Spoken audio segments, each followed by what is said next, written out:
আসসালামু আলাইকুম। আজকের ভিডিওতে আপনাদের জন্য তিনটি সুখবর রয়েছে। প্রথম সুখবর, বড় পরিবর্তন আসছে স্থানীয় সরকার নির্বাচনে। দলীয় প্রতীকের যুগ শেষ, এবার নির্বাচন হবে একেবারে ভিন্নভাবে। বাংলাদেশের স্থানীয় সরকার নির্বাচনে আর থাকছে না দলীয় প্রতীক। সরকারের নতুন সিদ্ধান্ত অনুযায়ী এখন থেকে ইউনিয়ন পরিষদ, পৌরসভা বা উপজেলা পরিষদের নির্বাচনে রাজনৈতিক দলগুলো আর প্রার্থী মনোনয়ন দিতে পারবে না। সব প্রার্থী এবার স্বতন্ত্র বা নির্দলীয় পরিচয়ে লড়বেন। মানে রাজনৈতিক পরিচয় নয়, এবার মানুষ ভোট দেবেন ব্যক্তিগত জনপ্রিয়তা, যোগ্যতা আর এলাকার জন্য কে কী করেছে সেটার ভিত্তিতে। ফলে এখন সুযোগ তৈরি হচ্ছে নতুন এবং যোগ্য অনেক মানুষের জন্য।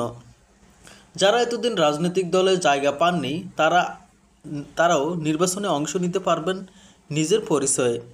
দলীয় প্রতীক বাদ দেওয়া উচিত কিনা কমেন্ট করে জানিয়ে দিন।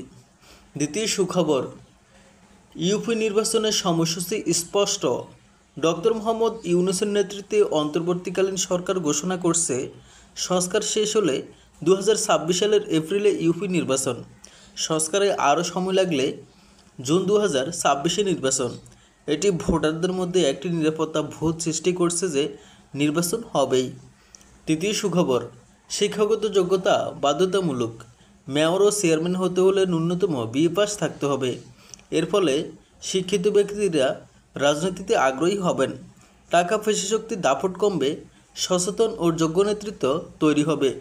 জাতীয় নির্বাচনের মতো স্থানীয় নির্বাচনও সংসদীয় ধাঁচে নির্বাচন হবে। চেয়ারম্যান হবেন মেম্বারদের ভোটে।